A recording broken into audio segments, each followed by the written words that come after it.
Well, here we are, students, once again, um, meeting for the last time now. So we reached the end of our course, a survey of Russian and world history, I think you'd have to say. Survey of the Russian Revolution from 1917 to 1945. We have picked those dates, 1917 to 1945, deliberately. Because the period that follows 1945 is quite a bit different from 1917 to 1945. So I think it's worthwhile to talk about the Russian Revolution first, and then the Cold War in a subsequent course. So that's how I've divided it at any rate. Certainly it wouldn't do to simply apply the perspectives of the Cold War to the Russian Revolution, although some like to do that, but I think it doesn't do. It's quite different perspective. If we did religiously apply the perspectives of the Cold War to the period of the Russian Revolution of 1917 to 1945, we would have to be rooting for the Nazis. They, of course, were the ideal Cold Warriors, the best possible Cold Warriors. Nobody tops them in anti-communism. But that wouldn't do it all. So I think it's good to divide the two periods, and I think it's best for historical understanding. So that's the way the course has gone. That's the way we've laid out the presentation of the problems in the course. So today I want to make some remarks about Putin's Russia, Boris Yeltsin's Russia, as you see Yeltsin's picture on the screen, on Yeltsin's Russia, but also on Putin's Russia. I think it's of interest to us.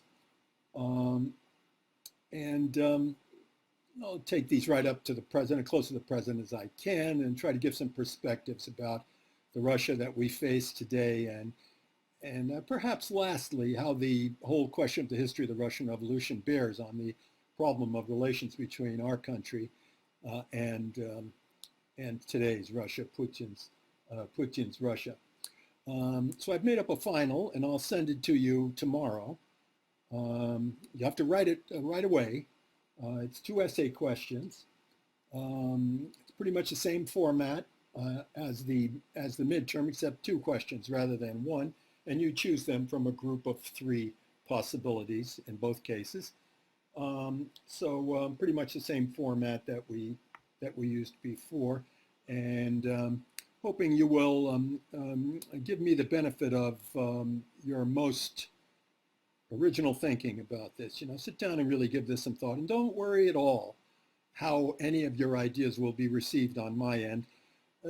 Concentrate on what you think about the thing yourself, how you feel about it, and the way you marshal the evidence, how it looks to you, especially after you've taken a course on the topic. Now, it would be a real failure of mine if you thought exactly the same thing as you thought when you came into the course. I would consider that I hadn't done a very good job. And I'm not sure exactly how you're going to feel about all of these questions, but I hope they will be different after having had a course on the topic presented to you. But anyway, get these things in by Monday. Make sure you get them by Monday. No late papers. They cannot be tolerated. Cannot happen, a late paper. Owing to the time constraints, you have to make a decision about the grading option, and I have to get the grades in. So I want to get the grades in within a day or two after receiving them, to give you maximum amount of time to make your decisions about what grading option you're going to choose. So please, no late papers. They're all due on Monday. So let's talk about Russia after the fall of communism, and the impact of the fall, the impact of the analysis of the fall of communism on perspectives about Russia and perspectives about world affairs, world history in general. What's the lesson? First question I have to ask: what's the lesson of the Russian Revolution? What's the lesson of the Russian Revolution? What what does it teach us as historians? Uh, uh, the world has not decided what the answer to that question is. There are a lot of different perspectives on why the Soviet Union fell, what it means about communism or socialism, in the broader sense, um, and what it means about attitudes toward the future. Um, Boris Yeltsin, who you see depicted on the screen here, he took the view that Russia was joining the civilized world. Interesting perspective. He's born a Marxist, brought up as a Marxist and a communist. He was a communist right up until 1989. Well, wait a second. I have to say more than that. Until 1990, he was a communist. So certainly not something he was taught, but he has developed the idea very powerfully that Russia is a country that's really not quite in the ranks of civilization and has to join the others and be more like them, be more like them, be more like the civilized. And what he means by the civilized countries, the United States first and foremost, and the rest of the West, NATO, the other countries. Not talking about China in terms of a civilized country, not really. Talking about the West. And strictly speaking, in terms of economic questions, Yeltsin took the view that whatever he needs to know, he has to ask the West for advice about. So learn from the West and imitate the West. Do what they say. Do what they say. That is extraordinary for a politician leading a great power to take the view that he is going to set his policy, national policy, by the advice of another power, that his own power is not competent to decide about what's in its own national interest. But other powers will know better what's good for Russia than Russia will itself. Well, at any rate, that's the way it seemed, at least in economic policy. And as I'm going to continue to argue today, that's not the case with regard to Russia's geopolitical position in the world. Yeltsin took the view right away. Russia has to defend a national interest as a Eurasian power. And that's the way he put it, a Eurasian power, meaning it has interests in Europe and has interests in Asia as well.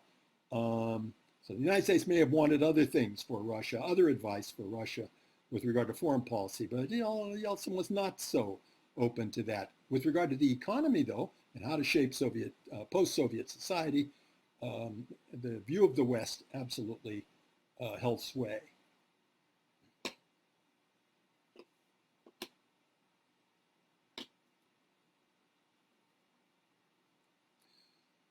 So this meant that the Russians were in for a pretty rough ride. He got his advice mostly from Western advisors, as you probably already know. They stressed the most rapid transition to a capitalist economy, that is to say, the most rapid liquidation of socialized property, the public property that had been in place pretty much from the very beginning of the Russian Revolution that we have been talking about. So rapid privatization, sales of public goods, closing down various programs. This means clinics, summer camps, healthcare system, all the rest of that privatized, opened up to the market, and all of this done in a way that was pretty haphazard. Frequently was said that Russia was a kind of a wild east, and that pretty much the people who bought up most of the property in Russia were the people who held high positions, one way or another, or at any rate had access to people in high positions. As The Economist put it, the rent seeker was the one who profited most by Russian privatization. Rent seeking to the economists means that you are close to people in power, you have some kind of an inside track on something. Rent seeking is not something that is normally done, as capitalist enterprise normally thought of. So rent seeking, a kind of special phenomenon of capitalism. And that's pretty much what things were open to in the two big waves of privatization that took place in the 1990s and all these under Boris Yeltsin. So Yeltsin's attitude was, we have to catch up with the civilized West as soon as possible. In the United States, an attitude took hold that the Soviet Union failed because it had to fail. The system didn't work. Communism doesn't work. Socialism doesn't work. So this is going beyond saying that Stalinism is a system of government, is a regime that we don't like, that needs to be changed, going beyond, or even revolutionized, going beyond that and saying that the whole economic system on which, we're not even going to talk about the polity, we're going to talk about the economics right away. The whole economy doesn't make sense because it's socialist. So here's the view of Rand Paul, one of our senators. The fundamental reason why Medicare is failing is the same reason why the Soviet Union failed, because socialism doesn't work. Well, I guess that means the whole welfare state. And as a matter of fact, the liquidation of socialism in Russia in the 1990s meant the liquidation pretty much of the whole welfare state that had been set up by the Soviets. So the Soviets went to a position prior to the position of the states in the West that have a welfare state in place. It's a very, very radical change. And the triumphalists, so-called, as their critics call them, triumphalists, the people who said that Soviet Union had to fall and it was only right and it only means that logic prevailed or common sense prevailed or something like that, that this triumphalism, that's the way they made the argument. And of course, the argument was always tossed back at them that you have to, all the same things you say about socialism, you have to say about capitalism. Well, let's not take that up. The result of triumphalism creates an American military hegemony over the world. So here's a hostile cartoon about this American military hegemony over the world. And the military hegemony is for the sake of the institutions of globalized free trade and all the rest of that. So you have the General Agreement on Tariffs and Trade, you have the North American Free Trade Association, you have all the rest of that. So a trade system is what the United States is now permitted to enforce across the world without any kind of competition or criticism from any intervening power. Now, we're not even talking about China here. But now the possibility that the United States might not be able to organize the entire world according to its ideas of economy while the Soviet Union was on the scene.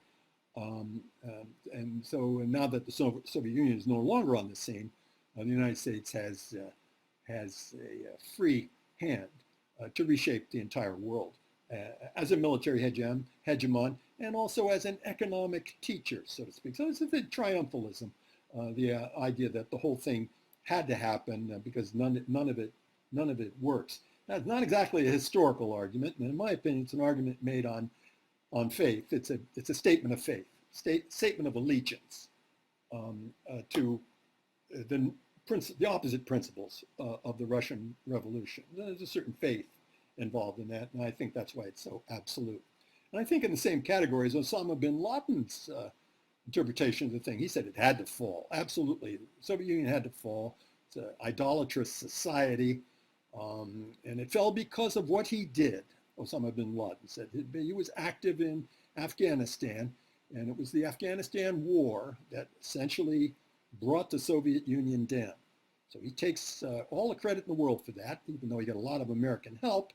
Nevertheless, he takes all the credit for that and takes the view that that's only the first domino in the world. Soviet Union has fallen under the whip of jihad, basically, and very soon the United States will fall as well. And so there is the presumed result of this. If presuming that is that if it's true as we have taken it, that Osama bin Laden was really the moving force behind and the jihadists were the moving force behind the events of December 11th, 2001. So just as the Soviet Union fell, so the United States will fall. So the fall of the Soviet Union gives a tremendous fillip, tremendous support, encouragement to jihad against the United States. It's one of the biggest, most powerful results. And how about the Chinese? How did they take it? Well, they thought a lot about it, and in fact, they're still thinking about it. There have been a lot of essays written about it by Chinese experts and officials. Not exactly impressive to a person like me who, studies the actual history of the thing.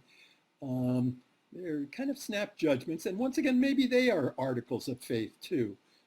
Perhaps you could say the same thing about them as you might say about Western triumphalism. They take the view that it's really a mistake, if you're going to take up reform, really a mistake to start with political reform. Don't do any political reform. If you're going to take up reform, try some economic reform and see how that goes, and make sure the economic reforms precede the political reforms. That has a good logic to it, very simple, simplistic logic, we have to say. It suggests that, if you change the economy, you can change it all you want, and this is, reasoning from Chinese experience. That's what the Chinese have done. They've had a good deal of capitalism since 1978, and if they change the economy, they can still keep the political system intact, still keep the party dictatorship in its essential form, even though they may permit a good deal of capitalism, and they do, and they commit the party. They let the party leaders be capitalists as well. And nevertheless, the doctrine remains that there's a socialist system, that we are Marxists, we Chinese, and that they're not going to change the political structure of the system, no matter how much we change the economic structure of the system. It remains to be seen how much sense this is going to make historically. I've got my doubts about the long-run feasibility of the idea, but I think that's pretty much the way I think generalizing about it, which we have to do at this point, I think that's pretty much the way the Chinese sized up the failure of communism. And as to the question, do we need a Chinese Gorbachev? The answer is no. Absolutely no. And they say this frequently. Do not want to see any kind of Chinese Gorbachev coming forward. And to them, a Gorbachev with a program of perestroika or something like that for China, that means the destruction of Chinese power. So that's the way they took the whole matter. Jeffrey Sachs, a prominent economist and advisor to the Soviet government in the 1990s, to the Yeltsin regime, his argument was that the Yeltsin regime ought to undertake the transition out of socialism and into capitalism in the quickest possible way. Shock therapy. And as a result of this shock therapy, the quicker the transition, the more violent and drastic the changes, quicker the transition, the better it all will be. And that's pretty much the argument that underlies essentially Yeltsin's reforms of the 1990s. And the argument might be said that in Stalin's Russia, attempting to reform communism and change communism for the sake of the workers, they've turned the communists over to a new oligarchy, a privately owned economy run by a set of oligarchs, and that it's like jumping out of the frying pan into the fire, this cartoon seems to argue. Well, it's interesting about the oligarchs, and something I've always wondered about, which never gets discussed in the press. Why is it that when Russia went private on the advice of the Americans, that American capital, American banking, American business, corporate power, why didn't they buy up all the property? Why didn't they buy up all the property? The first thing that the Soviets did was more or less wreck the old economy by going over to a convertible currency, right as the first order of the day. Why was it that all Russians, or just about all Russians, end up owning all these big businesses? And the answer we're frequently given is that the leaders of the Yeltsin government took the view that they wanted to make sure that foreign capital didn't come in and buy up the whole Soviet economy. Interesting thing. Nobody has really studied this properly and really laid out the nuts and bolts of the privatization process, how money was borrowed, how banks were set up, how they hooked up with Western capital, how all that was done.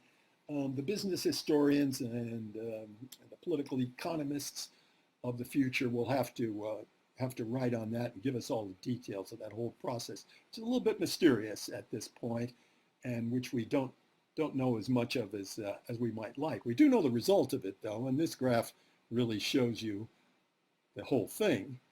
That if you look at it in terms of GDP, and this is GDP at purchasing power parity, that means it has to do with the per capita purchasing power as it affects the ordinary citizen. So it's supposed to be a more refined view, generally thought of as a more refined view of gross product, gross output, national income, other phrases that are used for this. Well, as you see, the Soviet Union is increasing its national income. And this is doing steadily right up to the high point, and there it is in 1990. And then as soon as the Soviet Union goes by the board, and we still go into this program of shock therapy, we see industrial production, we know, is cut by half, and we see a precipitous leap downward. The Soviet Union is, in effect, erases about 25 years of growth. Or I should say post-Soviet Russia erases about 25 years of Soviet Russia's growth. Hits a bottom in 1998 when there's a big Soviet default on all its international obligations, a crisis of the ruble, a very big crisis for Boris Yeltsin, who's running the thing, and he turns things over to Vladimir Putin. And the Putin regime, there it is at the bottom there, 1998, the bottom of the blue line. The Putin regime takes over there, and as you see, Putin can argue that he has caused a dramatic recovery, and we've got back to Soviet levels. I'm sure a Putin associate or enthusiast would put it this way, that we have got back under Putin, we have got back to Soviet levels of growth. And did this relatively quickly. So we'll talk a little bit more about what those things entailed and what the Putin regime adds up to. But at any rate, that's the argument, the shock therapy and all the rest of that. So Poland did rather better than others in the Bloc, but the Bloc pretty much suffers something comparable to the Soviet, maybe slightly worse in an independent Ukraine. Russia in the 1990s suffered the worst inflation of the 20th century. The worst one is the German inflation of 1921-22. Russia matched that one. So the currency just about went out of existence. And in terms of drop in industrial production, the drop by more than half matches the experience of industrial countries during the Great Depression. So Russia suffered the greatest inflation and the greatest depression both in the course of one decade. Greatest drop, you could argue, in living standards of the 20th century, and that's the result of this shock therapy. In the West, the predominant view, in my opinion, although maybe many people would argue about what view has prevailed to the greatest extent, I think probably the predominant view is the view of Francis Fukuyama, that this is the biggest change in history, pretty big. I don't deny him that. It's more than a big change in history, and more than the end of the Cold War, but it's the end of history altogether. It's the end point of mankind's search for an alternative to liberal democracy. So he cites Hegel. He makes the argument that the French Revolution raised this question, and it's been in doubt for some time now. Are there alternatives to liberal democracy? We've seen fascism rise and fall, he says. We've seen communism rise and fall. And now we have the victory of liberal democracy. Okay, so there it is. The end of history argument. Everything changes as a result of this. Great opposition to this. Steamy criticism of this. It would seemingly be very easy to say history has not ended, we still have events, things still happen, But most importantly, those who take history to be something a little bit more than the quarrel about socialism and capitalism, and who think of the fate of the peoples of the Middle East maybe as just as important, the whole question of jihad, fate of Israel, things related to that, and especially some people who identify to a very considerable degree with the well-being of Israel. They take the view that history still goes on. For them, the jihad is just as important as a threat to Israel as communism was as a threat to the West. So the argument comes back from them that the Fukuyama point of view, the idea of the end of history, and that the whole ideological questions will pretty much be minor matters and footnotes from this point on in history, that this idea is very idealistic and naive and not sufficiently cognizant of reality. So there's a great deal of criticism of Fukuyama. I think Fukuyama is more or less right to the extent that after the Soviet Union fell, you don't see very many arguments for a Soviet-style government. And while there are still people who fight for it, you don't see it spreading as a system anymore, whereas you do see the liberal democracy as defined from about 1980 on, after Reagan and Thatcher, in this rather extreme form, in my opinion, you do see that as much more of a model that's being imposed upon the world, that is spreading. So maybe that becomes the more revolutionary idea at a certain point. Maybe you could argue communism is still a revolutionary idea, but in a way, it has to demonstrate something to us as historians in order for us to come to that conclusion. If you argued that communism still rules China and it's a revolutionary idea, and China still revolutionizes the world, maybe you've got a little firmer ground to stand on in an argument with a historian, but you can't say so much beyond that. I don't think you can say the communist idea is really spreading. The communist internationalism, not even among the Chinese, is not very strong. And so there's reason, in my opinion, reason to take Fukuyama seriously. At any rate, not dismiss him so quickly as everybody else has dismissed him. And then what goes along with this viewpoint that the world still faces serious problems. There were a number of papers put together. Maybe the most famous one is the one put together by the Project for the New American Century, and here are some leading figures among them. Paul Wolfowitz, leading figure in the George W. Bush administration, Donald Rumsfeld, similar important figure with the Bush administration, Dick Cheney, Richard Pearl, people who usually are referred to as neoconservatives, it's a term that's usually used to describe them. They put together a platform in the New American Century for a foreign policy for the next couple of generations of American foreign policy makers. And it says a lot of things, but I think a couple of things catch our attention. Number one, this fundamental idea that it lays out that the United States is now the world military hegemon. And as world military hegemon, it has to do all that it can to maintain that position. That is to say, it must act in such a way as to make it impossible, and if it can't do that, to make it difficult for any power to come up to challenge the United States.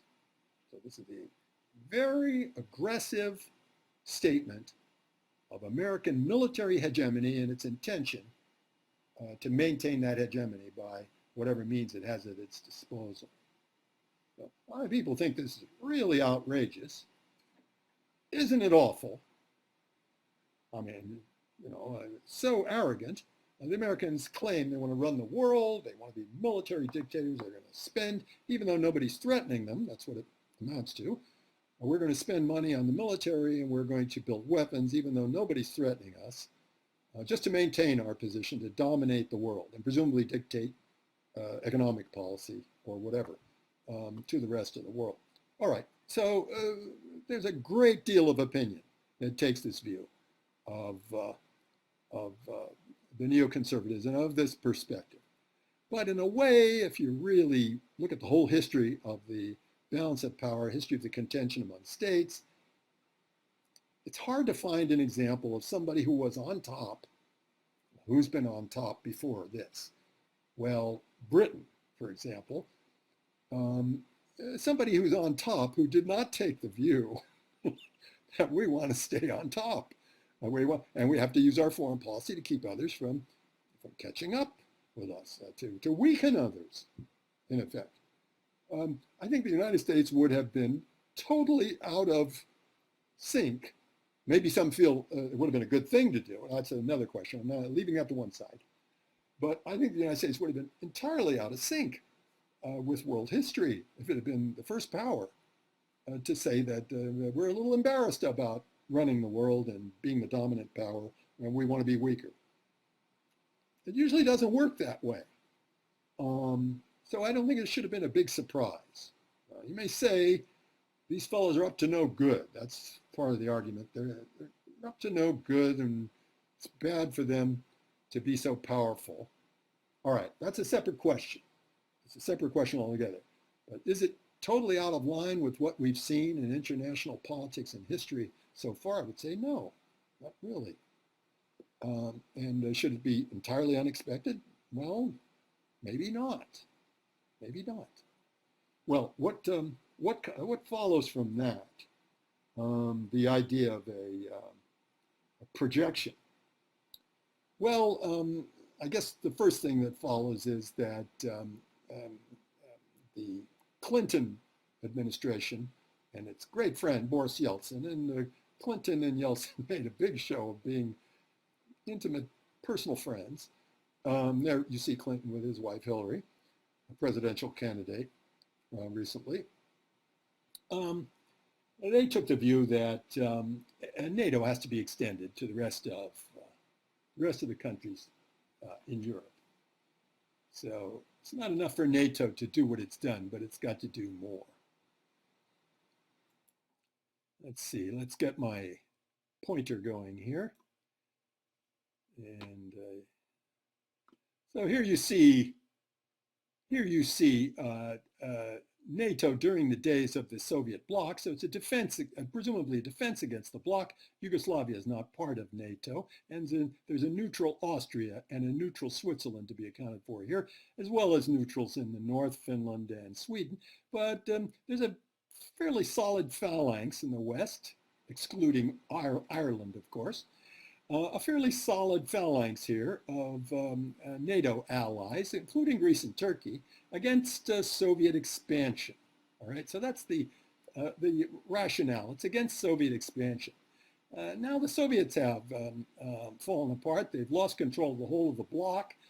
They've even lost control of sections of the Soviet Union, the Baltic provinces, and Ukraine, not Belarus, still friendly to the Soviet Union, but Ukraine very much prickly and somewhat anti-Russian, and at any rate very independent of Russia, and of course the Caucasian regimes, Georgia, Azerbaijan, and Armenia. All right, so NATO expansion means that not only is NATO going to defend as it has in the past, but it's now going to extend this defense to new clients. Now, the argument is frequently put forward that these new clients wanted to become part of NATO. That's a voluntary thing. Well, sure, absolutely. Not denying that for a minute. But when a great power has power, does it gather in all the allies it possibly can? Unless, of course, it's preparing for a war or some kind of warlike confrontation with someone where it needs military allies. And by the way, these are not just trade associates, these are military allies. They're going to integrate their armed forces as much as possible with the United States and get US weapons, have US troops in most cases and advisors, US exercises conducted on their soil and all the rest of that stuff, everything that NATO does in the West, and that all these powers are going to be part of it. And of course, what seems to go with that, the idea that maybe Ukraine should be part of that. That has not happened. And the reason it hasn't happened is that everyone is afraid of it. The United States is afraid of it. The Russians are definitely afraid of it. The United States is afraid of making Russia too afraid. That is to say, it's a matter of, it'll be an enormous tension that will develop as a result of that. And who knows how that all will develop. We may not be able to keep control of that. You can see, at any rate, I can see without any difficulty the case for not integrating Ukraine into the system. And as a matter of fact, a lot of people take the view that none of these states should have been made part of NATO, still less should they have had weapons installations, and especially installations for ballistic missile defense. That is the radars that can pick up Soviet telemetry of a missile fire and can aid anti-missile missiles fired by the West against Soviet missiles. So that these countries are doing all these things, and they have these installations on their soil. Highly provocative, as the Russians understand it. George Kennan, no less. And George Kennan is the architect of the whole doctrine of containment from 1947 on. George Kennan said this is madness. It makes no sense, he said, from the standpoint of American national interest, to challenge Russia in this way. And what does this challenge really mean? I mean, what is being suggested when you do suggest such a thing as the expansion and militarization of all these states close to Russia? Means you're courting the possibility of war with Russia. You certainly are courting it much more than you did in the days of the Cold War. The Cold War could only have developed into a real war with Russia if the Russians were to break its boundaries and invade the West. The United States had no intention of invading eastward. Now the United States is marching eastward, especially as the Soviets see the matter. We have to take their perceptions. We have to take their perceptions into account when we calculate these things. So Kennan himself, the author of the containment doctrine, you could say the father of the Cold War,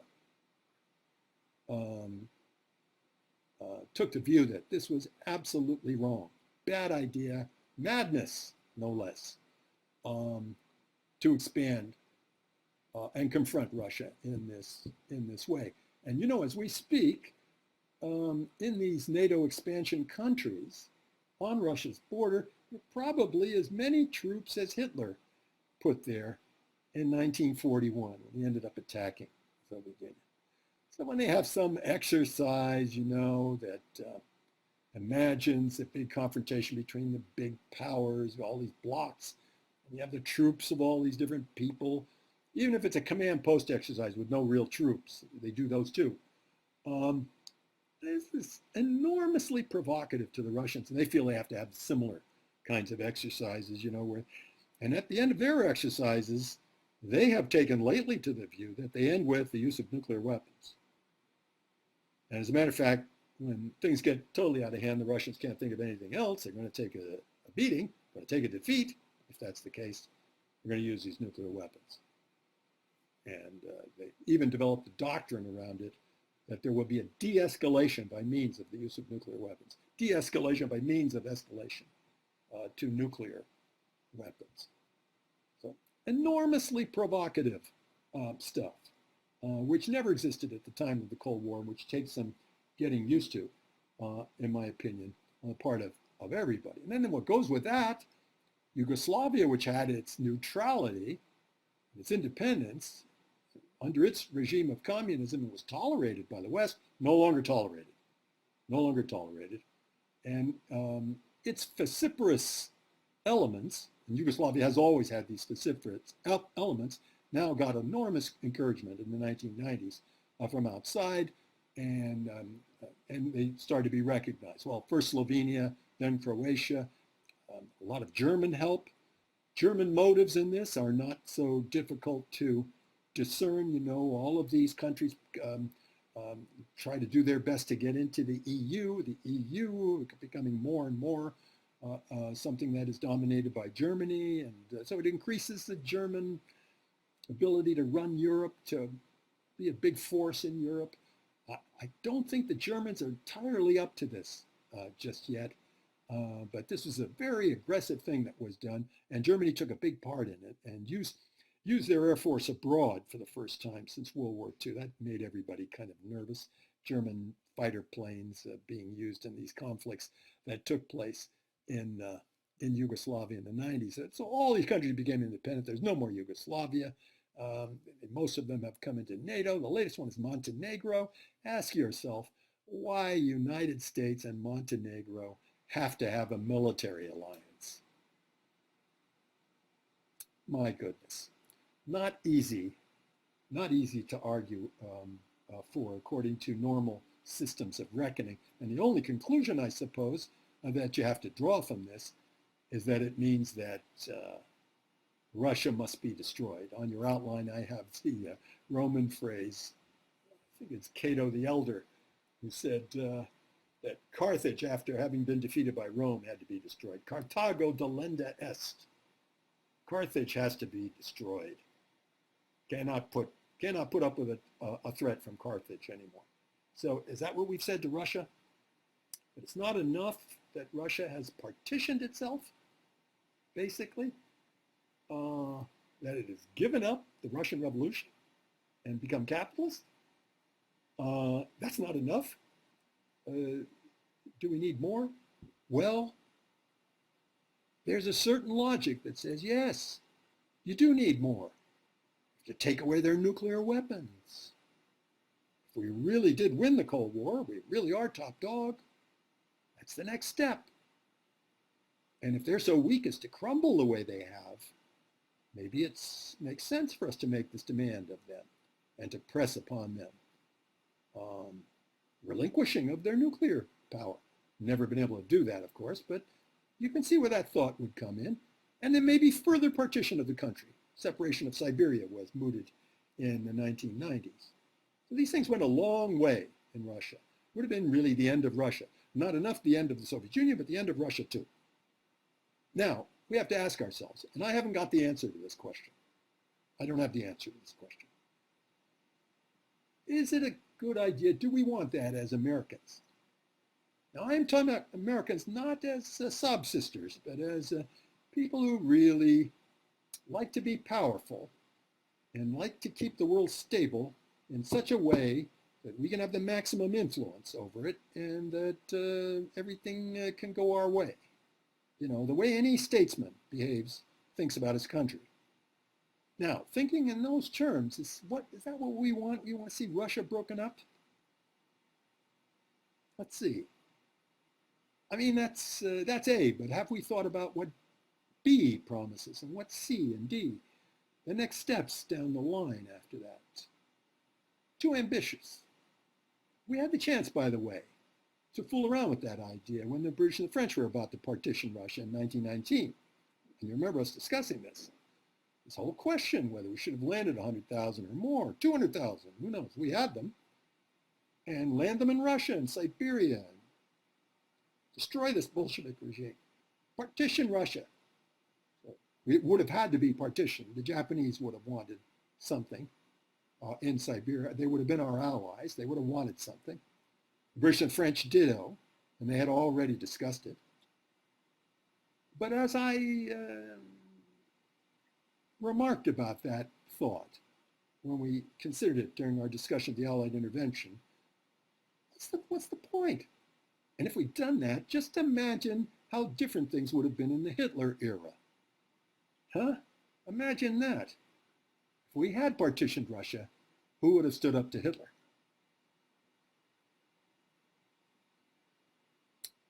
Okay. They're weighty problems. I don't have the answers to these problems.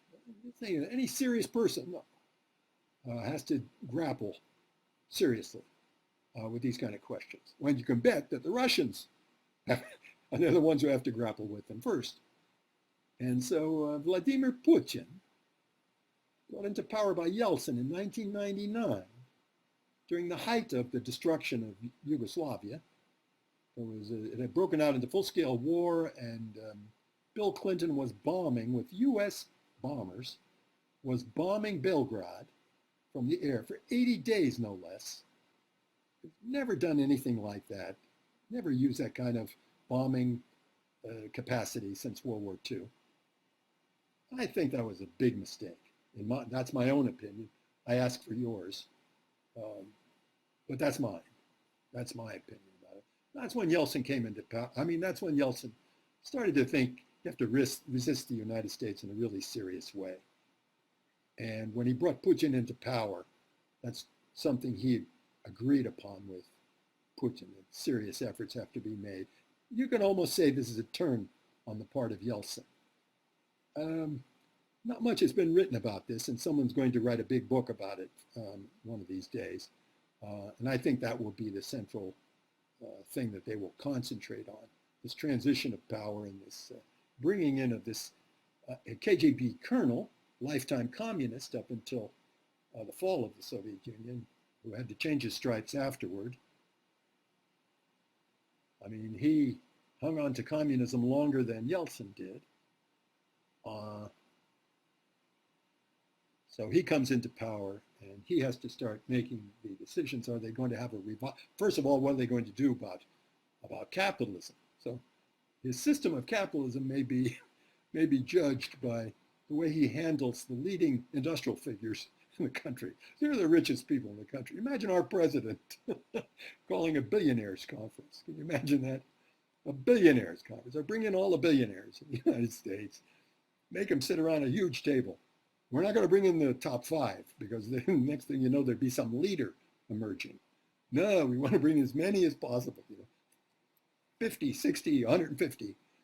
So there they are, all the oligarchs, the biggest cheeses in Russia, leaders of look at that term, oligarch, which came out of the Soviet, post-Soviet press, and which we use now, frequently even use it in our country, this term oligarch. It's all these oligarchs sitting around the table. They're owners of industry. And Yeltsin sits there and tells them what's what. There's a great video, which you should check out on YouTube sometime, of Yeltsin at one of these meetings with an industrial charter, telling them some rules about how they should run their businesses. And he makes everybody sign. And then he looks at the list and he says, oops, a couple of people didn't sign. And he looks at them and points his finger and does this, come here, come here. And they have to get up and walk up and sign the charter. That's the relationship between Putin and the oligarchs. Basically, the way it's usually described, he gives them free rein to make money, and as long as they stay out of politics and don't get in his hair that way. If they do, he'll figure out a way to throw them in jail, which is what he's done with Khodorkovsky, the head of the big Yukos oil firm. Pretty much taken Yukos away from Khodorkovsky and put Khodorkovsky himself in jail for 10 years. Wow.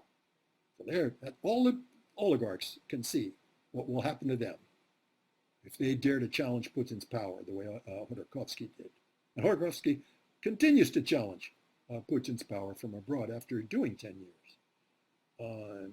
Holds himself out as a broker of a new post-Putin regime. If he outlives Putin, that could happen. In fact, it could happen anyhow. But anyhow, this is the relationship with the capitalists of Russia. You can't say the capitalists have exactly a free system, but they certainly have a system where they can get rich. And there's a temptation to play ball with that. And Russia emerges under these circumstances as a pretty powerful economy, not very impressive by Western standards in lots of ways, certainly not in terms of production of consumer goods, level of living, and all the rest of that, but it's an influential petro-state. As long as petroleum is important, we don't even know that now that the plague is so bad for oil, and oil is so bad anyhow. Oil is in bad shape economically anyhow. We don't know about these things, how they'll shape up the next 5 or 10 years. But at least for the moment, Russia, and for the last 10 or 15, 20 years, as long as Putin has been in power, Russia has been a big, powerful petrostate. So a big supplier of natural gas and other products to Western Europe. West Europeans are dependent on that, prefer to buy from Russia, cheaper than getting it any other way. As long as that dependency exists, Russia will have influence over the Western states. This is pretty much going to be the scheme that Putin is going to be operating according to. And he's renationalized, in the first decade of the 21st century, he renationalized a lot of the national security industries. And so oil is one of them. Most of oil is under national ownership. There are some private firms, but most under national ownership. Most of banking, and most of industrial production of arms and arms-related products. So that's the system. It's kind of socialistic. It's partially socialistic. It has a huge sovereign wealth fund. It favors national champions. It has all the characteristics of what people are starting to call state capitalism. This is a term that has been cooked up to describe the socialistic aspects of a capitalist economy with a powerful state. Certainly not the model we pursue in the United States, nor in West Europe. But that's the model in Putin's Russia. And what is the ideology under which it marches? Well, before I talk about that, let me just suggest this graph again. You already saw a graph on this, but here's another that makes more or less the same point.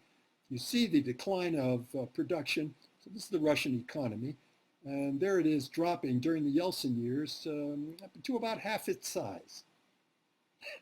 That doesn't look like much on a graph, but that's the kind of collapse that we saw in the Great Depression. Industrial production cut by half. And there it goes, down to 1999. And the Russian economic crisis is indicated for 1998. That's the crash of the ruble and the East Asian crisis that happened at the same time the Russian crisis did. So there is the crash, the decline, and there's 1999 when Putin takes power. And there are the Putin years. So you see, it's all down with Yeltsin. It's all up with Putin. Every Russian citizen is well aware of this. If you ask about Putin's popularity, and he frequently gets ridiculous figures for personal popularity, going way beyond any of our presidents. If you ask why that is, this is part of the reason. The other part, of course, is that in terms of foreign policy and military policy, he's definitely stood up to the Western powers. And that's the story. Under what ideology we would want to ask? We've been following the Russian Revolution and communism. And we tend to think of Russia as being a kind of a, what's the word? Idiocracy is the word that has been used by a number of historians.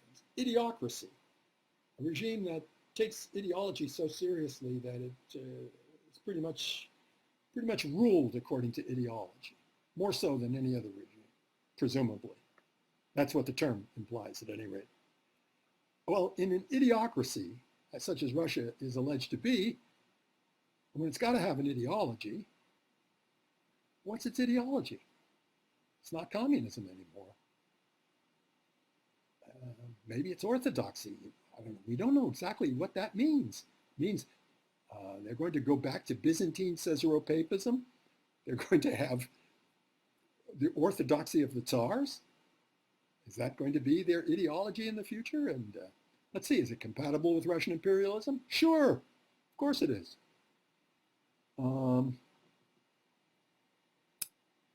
We don't know the answers to all of this.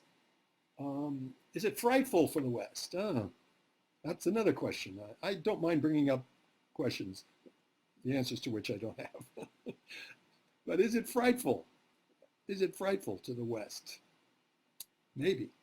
One thing that doesn't get talked about much is that Russian orthodoxy thinks that Russian banking ought to be completely independent of Western banking, and thinks that Western banking is based on usury, and it's, usury. The Catholic and Orthodox Christianity used to hate usury and hate banking and used to regard it as the worst possible sin. It took a long time, and the Reformation and everything else, to change that in the West, to allow them to put up with the idea of usury, lending of money at interest. But Russian figures, Russian Orthodox figures lately have said that Russia's banks ought not to be based on usury. I'm not sure exactly how you can have a bank. It has to be just basically a national bank. They have a little conversation with Islam on this. There's a great deal of sentiment in the Islamic faith against usury. And perhaps this is a ground for them to have a discussion, which is not welcome to the West, which is used to the idea of independent banking and everything associated with that for some time in its history. So we don't know how those things are all going to work out in the future. Well, Russia goes through its turmoils while everything in the West is hunky-dory. Well, maybe not. Maybe not. During this period, even if the Western scheme has proven out to be the one that works and the Soviet one did not work, look at the way it works.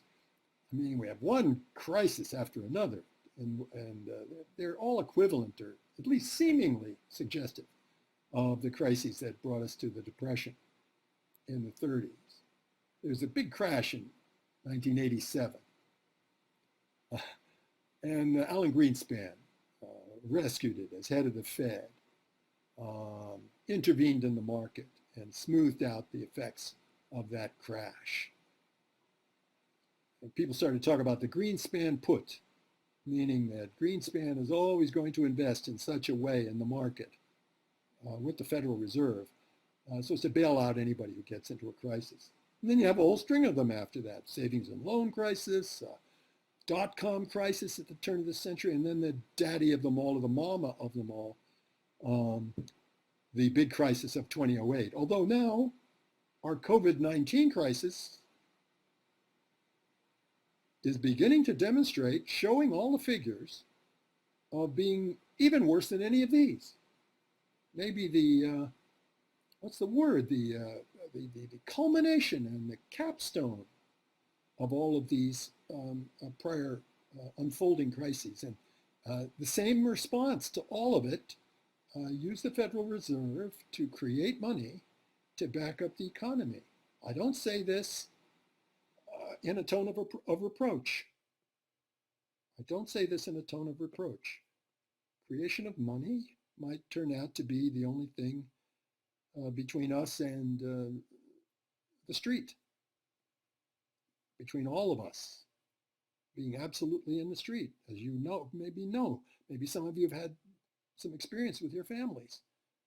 The money that's being spent right now for us by the federal government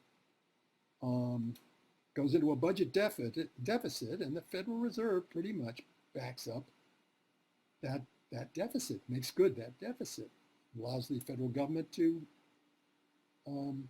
distribute this largesse. So maybe this is the way things are going to go from now on. But at any rate, it certainly indicates that the capitalist system is not how to put it, an island of stability in a collapsing world, which follows the failure of communism to work, so to speak. One wonders how well capitalism is working. There's a businessman down on his knees begging Alan Greenspan for help, another fix.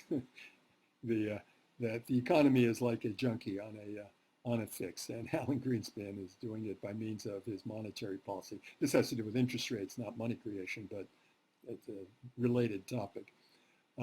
There's a more straightforward quantitative easing, the printing of money, basically. Quantitative easing, the good ship quantitative easing. 2, the second version of it. This is comes from the mid 2021 teens, just a few years ago. There's Greenspan as the captain of the good ship QE2, distributing largesse, not just to the U.S. economy, but to the whole world. So it may be the system we're marching under. How about the Soviets? What do they think? What's their position now on these things? And the way it emerges, I think, pretty clearly in the last few years is that the United States feels it's got to resist globalism, join with the Chinese, be what the Chinese call great powers or world power. The Chinese actually put the phrase this way: world powers against hegemony. It's interesting. World powers. So they're on the same level as the United States. They're all world powers. What would that give us? 3 world powers, basically. But these are the 2 world powers who are against hegemony. I guess that's the way they'd like to see the world, to be à deux in a world of 3 powers. World power, all world powers, meaning they can intervene in anything, anywhere in the globe. One wonders about whether that really applies to China and Russia, to tell you the truth. I know it applies to the United States, but I don't know that they're world powers just yet. Anyhow, that's what they think. That's what they say. And here they are with India's Modi, who will not be on their bad side. Modi wants to be just as friendly with the United States, but he will not be on the bad side of China and Russia. So that is the way world politics are shaping up in the post-Soviet world. And the power of China emerges very, very strongly under these circumstances. Frequently, we talk about the question of whether the crushing of communism indicates that communism doesn't work, but we never bring in China here. And if China's really communist, it's very hard to say they don't work. It doesn't work. At any rate, they certainly don't act as if it doesn't work.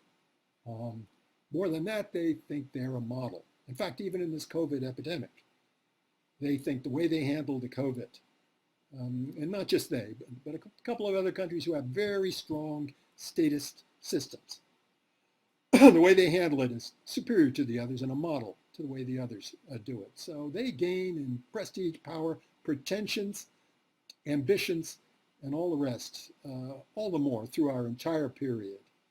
Through all the period we've been talking about, we've seen the step-by-step increase of Chinese power and pretension through all of this.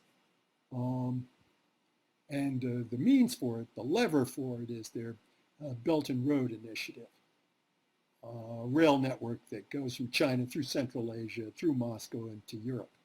That's better than going all the way around the world by ship, better than the Suez Canal, although it includes the Suez Canal, as you can see here, because it's the Belt and Road Initiative, not just an initiative by land powers defying the sea powers. It's an initiative by land powers defying the sea powers, with one of the big land powers also a budding naval power. Maybe not on a world scale, but certainly in the South China Sea and in the Indian Ocean. So there's a sea component to this challenge made by Russia and China.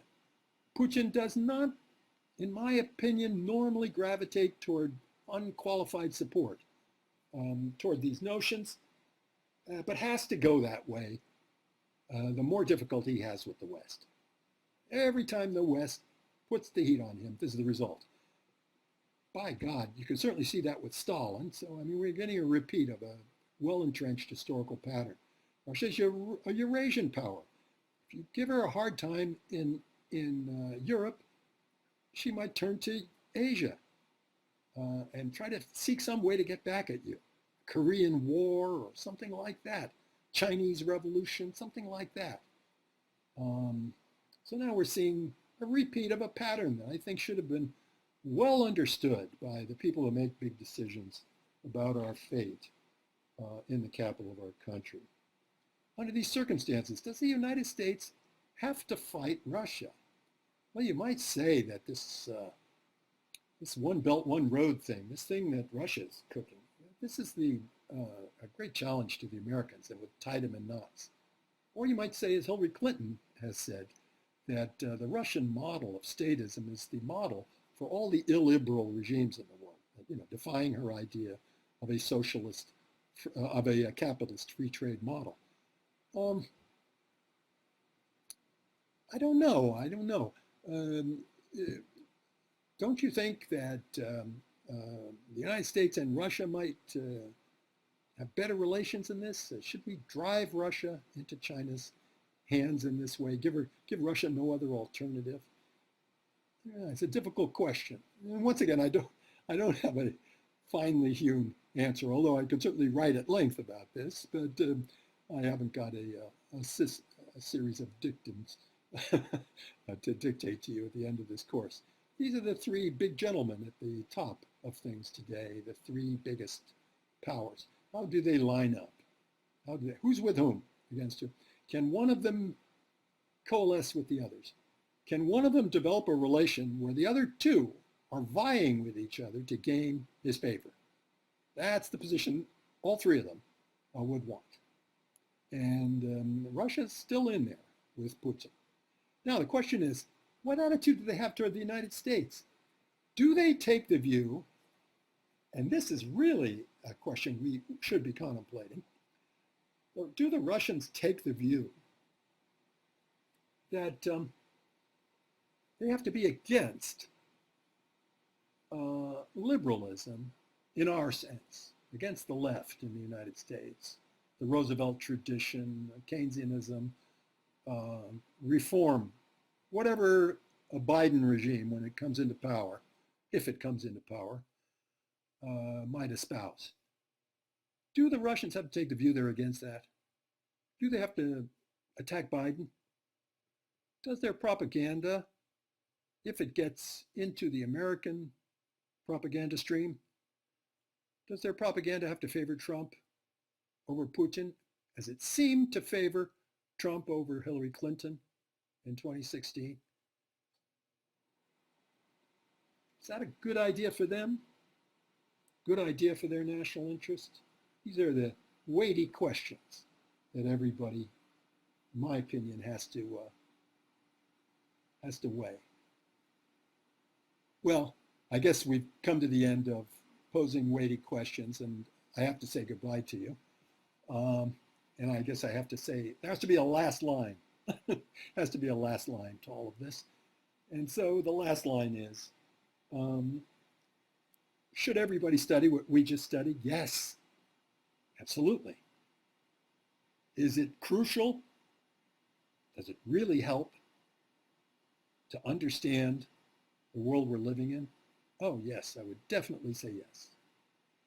And the reason I would say it is that the worst thing is to deal with serious questions in terms of simplistic, childish, ignorant propaganda of any sort. And the worst attribute of propaganda is not having any history. Propaganda that just says so-and-so's no good, so-and-so's a rat, such and such an issue in history was real simple and I understand it all, and blah, blah, blah, sort of thing you see on the internet quite a bit. Very bad, in my opinion. Very good for people to take college courses in this thing, and for college students to raise themselves above the level of the normal chatter on these topics, to give serious study to these things and to arrive at serious, historical, nuanced answers. And if they do, maybe they'll consider some unorthodox thoughts. That the days when the US and the Soviet Union were marching down the same road just happened to be the days when the US rose to its greatest power. Maybe US anti-Russian pundits ought to think about this, ought to think about this history of, let's not say cooperation or love for each other, and let's not use those terms, but this notion that maybe we had a community of fate, that things that were good for one were good for the other, and that we helped each other in some way in the 20th century during the most crucial challenge to all of us. If the fascists had won World War II, everything would be completely different. Certainly the nuclear history of the globe would have been completely different. It would have included some nuclear wars, in my opinion. So the period 1917 to 1945 has not been an utter tragedy. It's a mistake for a historian. There's a prominent, good historian who's written a book about the tragedy of the whole thing. Yes, of course, all of history has got a lot of tragedy in it. But this period's not tragic for us. Just the opposite.